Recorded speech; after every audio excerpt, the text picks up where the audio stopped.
She fell from the sky, literally asterisk. The sun was about to set and the sky was turning orange as Alex walked home from school with his bag hanging low and his eyes on the ground and his mind full of nothing but boredom and routine he always took. The forest shortcut even when his mom told him not to, and today was no different because he liked the quiet and the tall trees and the way the wind moved through the leaves. His phone battery was dead and he did not care because nothing ever happened in his life, and that was exactly how he thought it would stay. But then something strange happened and the air changed and the birds flew away suddenly as if something was coming from above. Alex looked up and saw a bright blue light streaking across the sky like a small meteor, but slower and brighter, and it made a low humming sound that got louder as it came closer. He stood frozen as the light crashed into the forest just a few hundred feet ahead with a thud that shook the ground under his shoes and made a few leaves fall from the tree. Smoke rose from the crash site and his heart started to race as he walked slowly toward the glowing light, not knowing what he would find, but feeling something pull him forward. When he reached the spot, he saw a small crater in the earth, and in the center was a strange round object that looked like a pod with a door half open and steam coming out from the sides. Hesitated, but curiosity won, and he took a step closer, and that was when he heard a soft voice say something he could not understand at first. Then the pod door opened fully, and a girl stepped out. Or maybe she fell because she stumbled and landed right in front of him. She looked about his age, but she was not human, not fully. Because her skin had a faint silver glow, and her eyes were large and bright green, and her hair floated slightly as if it was underwater. She looked at Alex with a strange expression, and then spoke in perfect English, though the words were odd and made no sense. "You are the one," she said, and her voice was calm, but serious. "You must breed with me." Alex blinked and stepped back and almost laughed, but then he realized she was not joking, and she looked at him with full honesty, as if what she said was normal. "What did you say?" he asked, but the girl just repeated it again with a slight nod, and then smiled awkwardly, as if she had just asked him to pass the salt. "I am Zira from the planet Vernax 5, and my ship was damaged, and I used the last coordinates of the seed match program to find you," she said, still smiling. Alex had no idea what any of that meant, and he wanted to run, but something about her made him stay. Maybe it was her calm tone, or her lost look, or maybe he had just gone crazy before he could say anything else. They both heard a voice shouting his name from a distance, and his face turned pale because he knew that voice. It was his mom. He tried to help Zira stand, but she was already walking toward the sound without fear or care, as if she belonged here, and nothing was strange about her glowing skin or alien suit. Then his mom appeared around the trees and stopped dead in her tracks when she saw the scene in front of her. A silver girl standing next to her son, holding his hand and looking completely out of this world. For a second, nobody said anything, and the forest was quiet and even the wind seemed to pause. Then Zira smiled and said politely, "Hello, human mother. I am here to breed with your son. It is urgent." Alex's mom did not scream right away. She just opened her mouth and made a small choking sound, like a tea kettle building pressure. Then she screamed louder than he had ever heard in his life, and grabbed a stick from the ground like she was about to fight a bear. Alex stepped between them, trying to explain, but nothing came out of his mouth except panicked sounds and wild hand gestures. Zira tilted her head like a curious cat and whispered to Alex, "Did I say it wrong? Was that not polite? Should I repeat?" "No.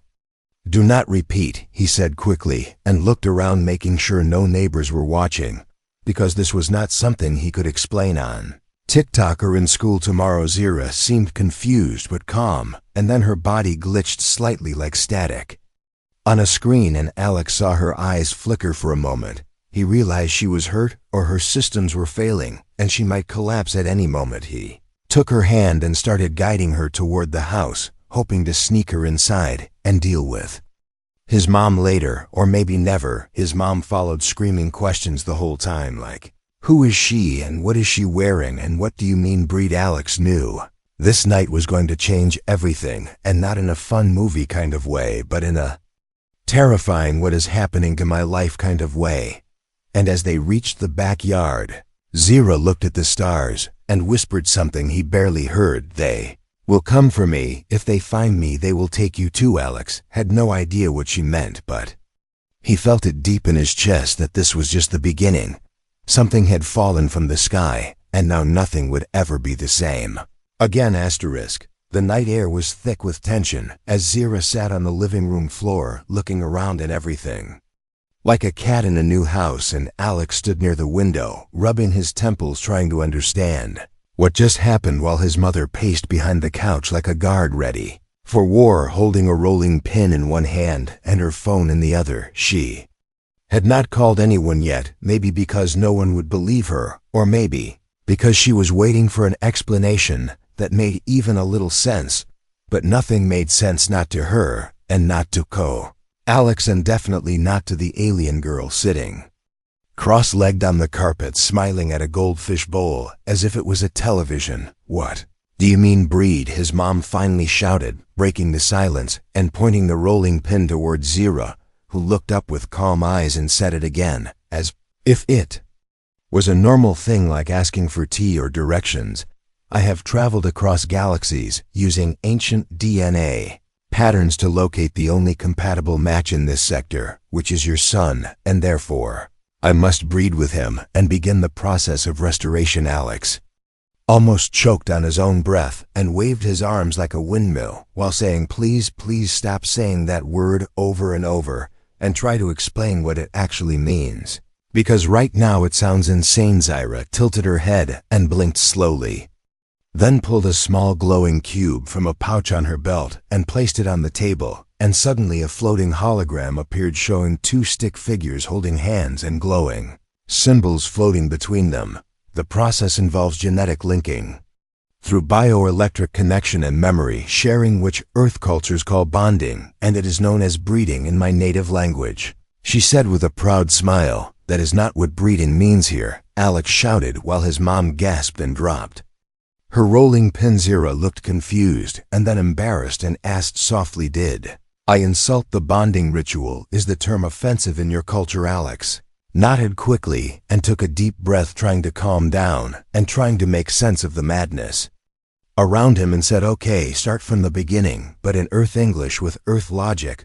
What do you really want from me, and why did you come here? Zira stood and walked toward the hologram, which now changed to show a dying red planet with broken buildings and dark clouds, and said, my homeworld Vernax 5 is collapsing, the air is poisonous, and most of my people are gone, and the ones who remain cannot reproduce because of radiation that damaged our genetic code. We found old star maps from explorers who visited Earth thousands of years ago and took DNA samples. Your people were once close to ours, and you, Alex, have a perfect genetic frequency that can rebuild what we lost. Alex stared at the red planet in the hologram and felt a strange tug in his chest, like a sadness he could not explain, as if something inside him already knew this story or had seen this planet in dreams. He never remembered, but he shook the thought away and said, so you need my DNA, but why did you not just ask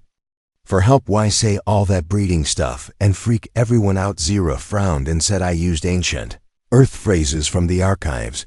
Perhaps they were outdated or poorly translated. I apologize, and I request a chance to explain myself better. His mom stepped forward, still holding the phone but not dialing, and asked, what happens if Alex refuses? What if we say no? Zira looked down and her voice became soft and flat. Then the Earth and Vernax will both fall together, because what is broken in our world is also rising in yours, and the connection goes both ways. Before anyone could ask more, the lights in the house flickered and a soft buzzing filled the room, like a swarm of bees in the walls, and Zira's eyes glowed bright for a second before she turned and shouted, they have found me, we must hide now. Alex ran to the window and saw nothing at first, just the dark backyard and the wind moving the grass and trees, but then a faint light moved across the sky and hovered silently above the house like a watchful star. Zira rushed to the door and placed her palm on the wall, and a small ripple of energy pulsed through the room, and all Electronic devices went dark, including the television and the lights, and even his mom's phone. I have created a temporary blind field. They cannot see us for now, but they will return, she said as she backed away from the window and sat down again. This time looking tired and a little scared. Alex sat beside her and for the first time saw the fear behind her calm face, and he felt something strange inside him, like responsibility, or maybe destiny, or maybe just confusion too big for words. "So what happens now?" he asked her, and she looked at him with steady eyes and said, "I will teach you what I know, and you will help me if your heart agrees, not by force, not by demand, but by choice."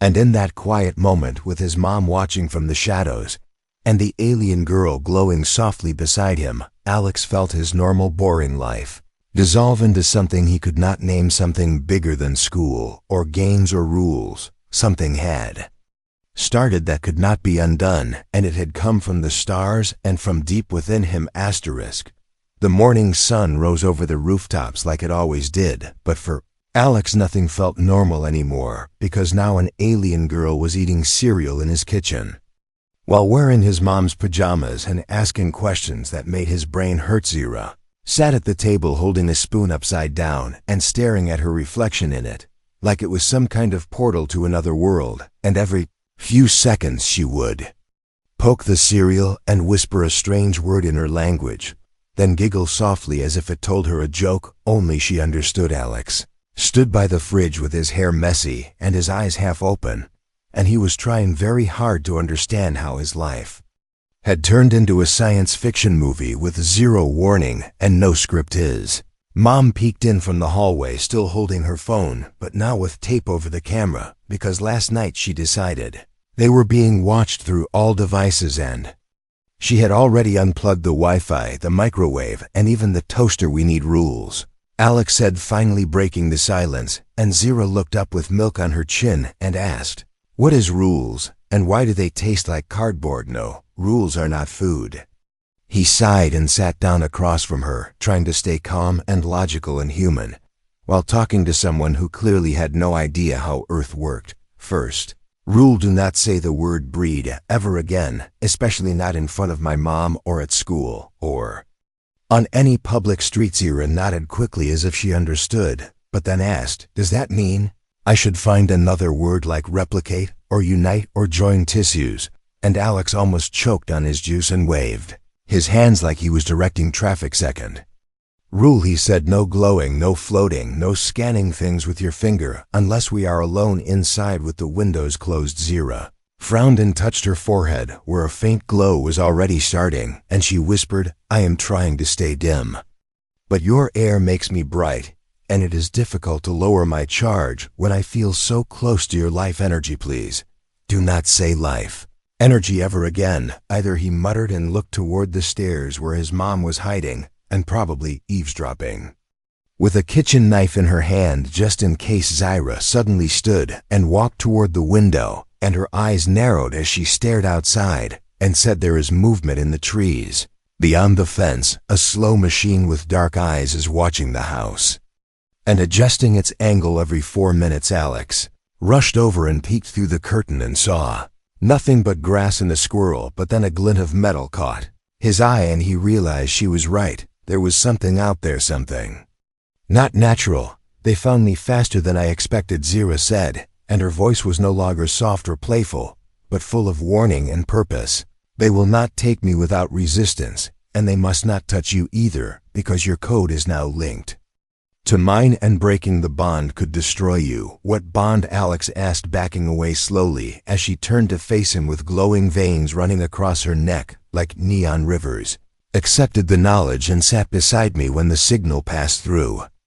"US," she said calmly, "that is the first right of link, and now you are not just human, you are in between." His heart pounded, and he stepped back again, not sure if he should scream or laugh or run out the door and never stop running. But then the wall buzzed softly, and a clicking noise came from behind the TV. Zira snapped her fingers, and a soft pulse flew across the room, and something small and black dropped from behind the shelf, like a dead insect with a red light blinking weakly on its back. They Placed a watcher here during the night, she said as she picked it up carefully and crushed it in her hand like paper. They are not from my planet, but from another faction that wants my failure. They fear what I might rebuild. Alex sat down on the floor, feeling the world spin around him, and wondered how many types of aliens were now involved in his life, and if he should start making a chart or a diary, or maybe just cry into a pillow. He looked up at Zira and said, I did not understand anything,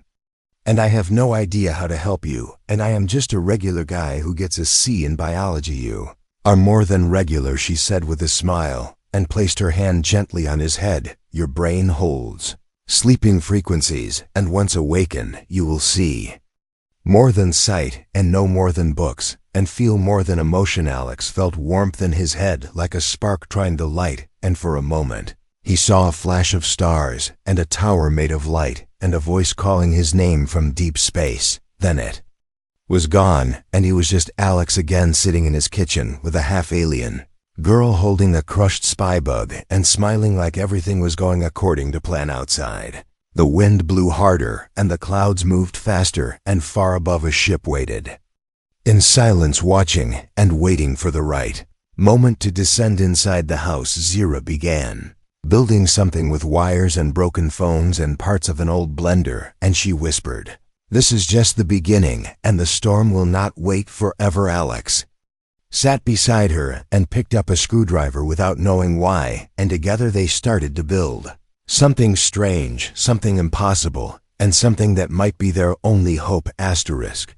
The smell of burnt toast filled the air as the kitchen filled with silent tension, and Alex sat at the table tapping his fingers while Zira stood by the window scanning the backyard, using her glowing fingertip like a flashlight. Only she could see his mom finally entered the room wearing her robe with her hair tied back and her eyes full of questions that she had been holding in since the crash, and she placed a notebook on the table and said, sit down both of you now. Zira turned and tilted her head, then nodded with respect and took the chair across from her while Alex stayed frozen in his seat, already regretting every life decision that brought him to this very moment. You are not from here, the mom said as she opened the notebook and flipped to a page filled with scribbles and question marks and arrows pointing to words like alien, spaceship, hybrid, and breeding.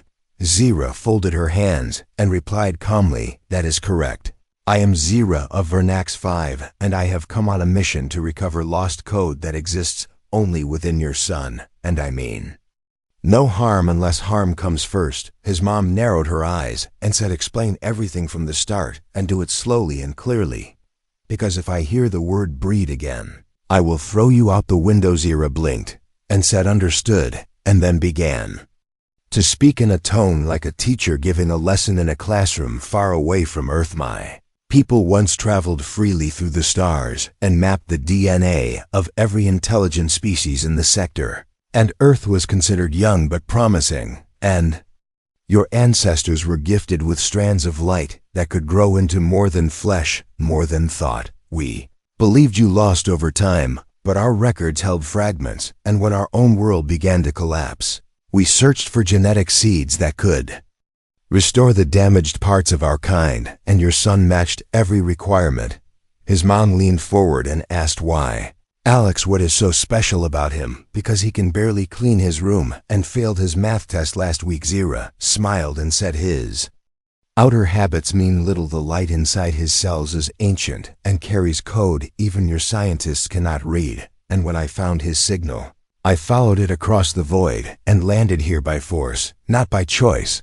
Then why not ask for help? His mom snapped. Why sneak around and scare everyone and talk like a broken science textbook? Zira looked down and said, because the last time we asked for help we were attacked and hunted, and my kind learned that fear makes humans violent and mistrust makes them cruel. The mom closed her notebook slowly and said, I am not cruel, but I am a mother, and I do not care if you come from the moon or the mall. If you hurt my son, I will end you with a shovel. Alex groaned and said, can we please stop threatening the alien girl who might be our only hope and also maybe kind of a friend now? Zira looked at him and smiled softly and said, I am honored by the word friend, and I hope to earn it with every breath I take on this world, The kitchen grew quiet for a moment until the radio turned on by itself and played static, followed by a strange voice, speaking in clicks and tones that made the walls vibrate, and Zira stood quickly and said, "They have traced me again. The static is a warning, not an attack, Alex." Ran to the window and saw a black car parked down the street with two men in suits standing near it, and one of them was holding a strange device with a spinning light on top. Zira turned to the mom and said, "I must finish the transmitter before nightfall, or they will breach the field and take me, and then they will take him, and no one here is ready for what follows." "Transmitter," his mom asked, and followed Zira into the garage where wires and tools and pieces of old electronics were. Now part of something glowing and humming softly on the workbench. It sends false data to the ones watching. It tells them, "I am far away on the other side of your ocean, but it needs more power and stability, and I must connect it to something that holds memory and emotion like your home system or a living pulse." Alex pointed to the basement where his dad's old radio tower was still wired to the house from his shortwave days, and said, "Would that work?" And Zira nodded and said, "Yes, it sings through the walls. I heard it even before I arrived." Together they moved fast, linking wires and adjusting settings, while his mom stood nearby, holding a baseball bat and watching the front door and whispering prayers from 3 different religions just in case. The machine began to glow stronger, and Zira placed her hand on a panel and closed her eyes, and the garage filled with a soft light that felt like a heartbeat and smelled like rain. "Before a storm it is working," she said and smiled with relief, "but we must stay hidden for 20 hours. Until the signal loops and breaks their trace. If we are seen before that, they will come in force." His mom nodded slowly and said, "Then you stay inside. And no more glowing, no more floating, no more weird words in the living room, and if you want to eat in this house, you will help with dishes." Zira bowed her head in agreement and said, "I accept your terms, Earth Mother, and I thank you for this sanctuary." Alex looked at them both and said, "I feel like my brain is going to explode from all this weirdness, but also maybe this is the coolest and scariest week of my life." They stood together in the quiet hum of the garage, and for the first time since Zira fell from the sky, they all felt like maybe they could survive this, maybe they could fight back, and maybe, just maybe, they could win.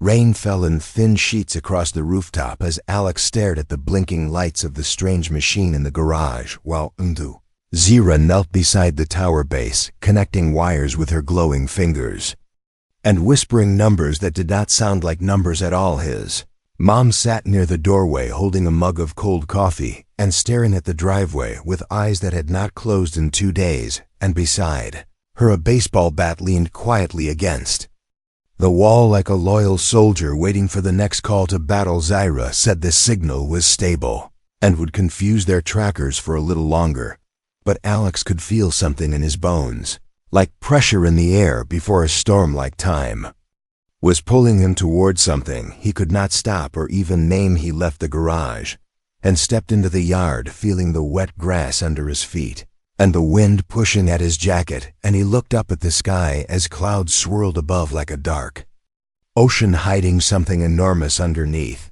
That is when he saw a sharp blue flash behind the clouds, not lightning but something faster and more controlled, and his chest tightened as he whispered, "They found you." Ran back inside, and Zira looked up without surprise and said, "The signal failed. They changed their method. They are using old paths through sound and memory. They are not from my world. They are worse." Before Alex could ask what worse meant, the floor shook slightly, and a high tone filled the air like a siren only dogs and frightened people could hear, and Zira shouted, "Hide. Now cover your heart with metal and close your mind, or they will take what they want." His mom grabbed a pot lid and threw it at Alex, who held it against his chest with no idea why, and then the wall beside the front door cracked open with a sudden flash of white light, and 2 figures stepped inside, moving without sound, wearing long black suits and masks with no faces. Alex wanted to scream, but his voice vanished and his knees locked and his thoughts scattered like broken glass, while one of the figures reached toward him with long silver fingers that bent in ways No finger should. Zira stepped between them and lifted both hands, and a pulse of orange light pushed the first figure back, but the second one grabbed her wrist and pulled her forward like she weighed nothing. "You do not belong here," she said through clenched teeth, and the mask replied without moving, "You were not supposed to wake him. He was not ready now. We must reset the link." Alex felt fire in his chest, and then ice in his spine, and then something else. Something alive, something old that woke up all at once and roared silently through his blood. He stepped forward and shouted, "Leave her alone," and the figure turned slowly, its head tilting like a machine reading a damaged signal, and it said, "The hybrid accepts connection. Prepare retrieval." Zira broke free and reached for Alex, and her hand glowed brighter than ever before, and the whole room turned white, and then black, and then vanished like smoke in wind. When Alex opened his eyes, he was no longer in the house, no longer in the world he knew, but floating in a space filled with stars and voices and shadows. Moving without form, Zira floated beside him, her hair flowing like liquid light, and she said, "This is the place between memories. They brought you here to rewrite your path, but I will not let them." He looked down and saw pieces of his own life flashing below like a movie on fast forward. His first steps, his old dog, his father standing in a doorway, holding a glowing rock that never existed in any memory. He remembered Zira touched his shoulder and said, "They are trying to erase your light, but you must hold on to what is real, to what is yours, and to what you choose, not what they force." Alex focused hard on his mother's voice, on the smell of toast on the old radio tower, and the way Zira said the word friend like it was something precious. And the stars around him began to shift and turn red suddenly. They were back in the garage, and both figures were gone, as if erased by the memory itself, and the machine on the bench had exploded into sparks and smoke. His mom rushed in with the bat, ready to swing, and shouted, "What happened? And why does the wall have a hole? And why are you glowing?" Again Zira looked weak, her hands shaking, but her eyes full of fire, and she said, "They tried to reclaim his signal. They failed, but they will return in greater force. They know he is active. Now they will not stop until he is gone, or until he joins them." Alex sat down on the floor and felt his hands tremble, and asked, "What do they want from me? And what am I really? And why do I feel like my heart is not mine anymore?" Zira knelt beside him and said, "You are human, but you are also more. You are the last fragment of something forgotten, something buried inside your blood by those who feared your kind would rise again." His mom leaned against the wall and whispered, "Why him? Why my son?" And Zira looked at her and said, "Because fate chose his lying, and your love protected that choice, and now the stars are watching." Outside, the wind screamed louder, and far above, something massive blocked the moonlight, casting a shadow over the whole neighborhood, while inside the garage 3 hearts beat as one and waited for whatever came next. The basement smelled like old paint and dust, but now it buzzed with light and sound as Zira placed the final crystal into the heart of the strange machine she had built from scrap parts, wires, alien tech, and something that used to be a blender. Alex stood near the stairs, watching her every move with wide eyes and a mind full of questions that had no answers, while his mom stood behind him holding a flashlight that flickered every time Zira touched a cable or whispered to the machine in her language. "This is the breeding machine," she said at last, "though I now understand that your meaning of breeding is not what I intended, so allow me to explain before anyone panics again, especially the mother who still wishes to throw me out a window." His mom raised an eyebrow and crossed her arms and said, "Talk fast or I start swinging." Zira took a breath and said, "This machine does not make babies and does not require any physical joining. What it does is read memory code stored deep within Alex and extract the living pattern his ancestors carried across the stars." Alex frowned and stepped closer and asked, "So it copies my DNA and sends it to your planet?" "No." Zira said, "It does more than that. It unlocks the frequency buried inside you, the one that links to every ancient signal left behind by the first generation of light carriers. They were your ancestors, and mine, and their message was hidden for the day one like you would be ready to awaken." His mom lowered the flashlight and said, This keeps getting weirder and more unbelievable, but also kind of amazing. Zira smiled and said, "Your son is not just special, he is chosen, and not by me but by the stars themselves, and this machine will help him remember what was lost before the others returned to take him by force." Alex looked at the machine and saw it glowing with soft green light like a heartbeat, waiting for its match, and he asked, "What happens if I enter and I am not ready?" "You will see things you are not meant to see," Zira said, "and you may lose yourself in the memories of others, but I will be here to guide you and to pull you back if the path becomes too dark." Before anyone could stop him, Alex stepped forward and placed his hand on the glass panel, and the light surged around him, wrapping his body in warmth and noise, and then silence. He stood in a black space filled with floating symbols and ghost-like figures that whispered as they passed, and he felt his heart slow and then speed up as memories not his own flowed into his mind like a river breaking its dam. He saw a world made of crystal towers under twin suns where people moved without sound and shared thoughts through light, not words.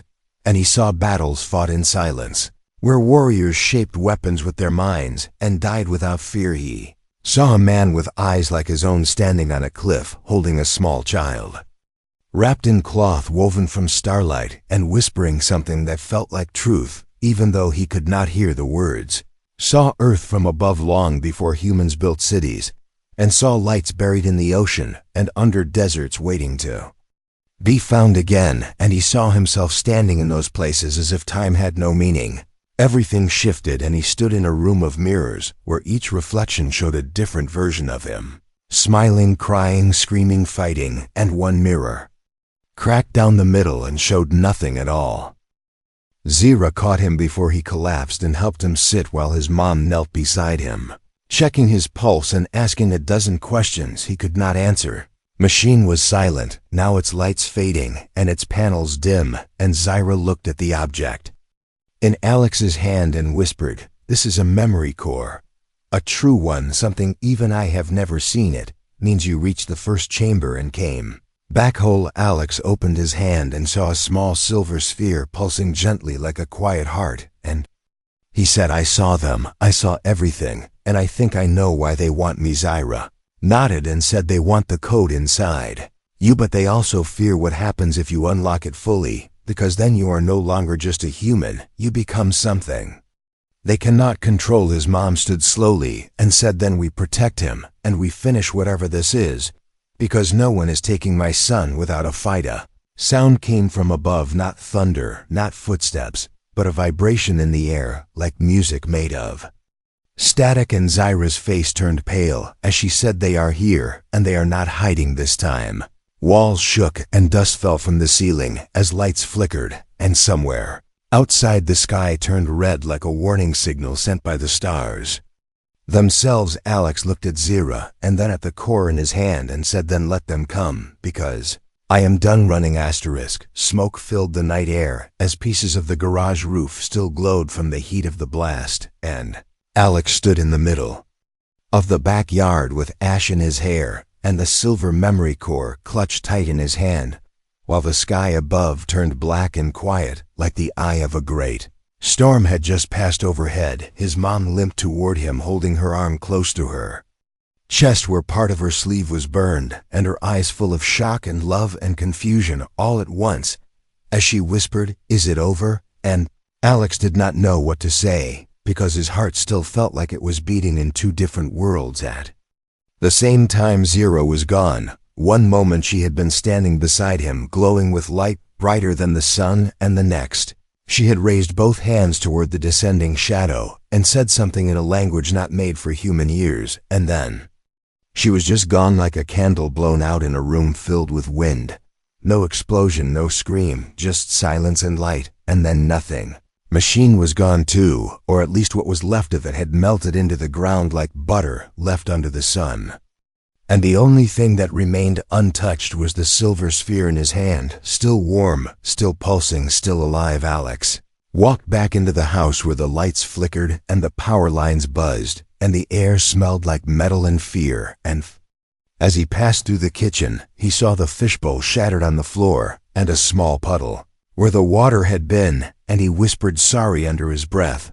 though he was not sure to whom. He sat on the couch with the core in his lap and stared at it as if it might blink or speak or open, and a small part of him hoped it would because he was not ready to let go. Not yet. Hours passed, or maybe only minutes, because time had no shape now, and the storm outside faded into a calm so deep it felt unreal, and the house no longer felt like a home, but more like a waiting room between one life and the next. Then the core glowed once more, and a thin beam of light rose from its center and formed a shape above it, a floating image of Zira, looking peaceful and strong and full of something more than memory, more than data, something that felt like truth. Alex, I am sorry I had to leave this way, but I made a choice, and that choice was to protect your light, even if it meant losing mine. The message said not in sound but in feeling and thought, and it filled the room like music with no notes. You are the last of the spark bearers, and that means your voice can shape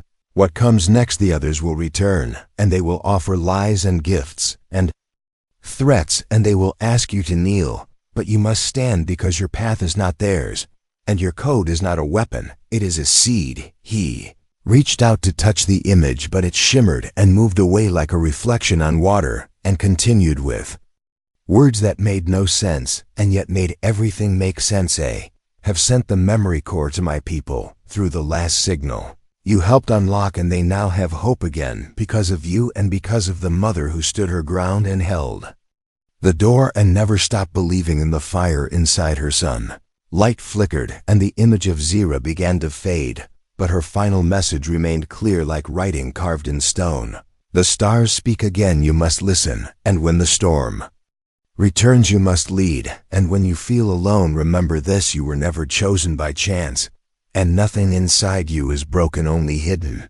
Image vanished and the core dimmed, and Alex sat in silence holding it close to his chest while his mom came and sat beside him, resting her head on his shoulder and saying nothing at all because no words were needed. Days passed and life tried to return to normal, or something like it, though nothing felt normal anymore, and at school Alex answered every question with a smile and a shrug, and no one asked why he wore a strange pendant around his neck, made from silver, that shimmered with a light that never faded. At night he dreamed of towers and stars and voices calling his name, and sometimes he heard Zira laughing somewhere in the distance like she was flying through clouds made of memory and light. Then one morning while walking to the store for bread, he saw here a girl standing near the bus stop wearing a hoodie 2 sizes too big, with a notebook in her hand and a look in her eyes that made his heart stop for one perfect second. She turned slowly and smiled, not like a stranger, not like a new face, but like someone who already knew the shape of his soul, and Alex took a step forward, not knowing what to say and hoping he would not faint or fall or scream. The girl said hello, and he said hi, and then the world seemed to pause, just long enough for the wind to move between them, carrying something small and soft, like a whisper from across the stars. The pendant around his neck pulsed once with light, and Alex smiled back and thought, maybe this is not the end, maybe this is the beginning of something even stranger.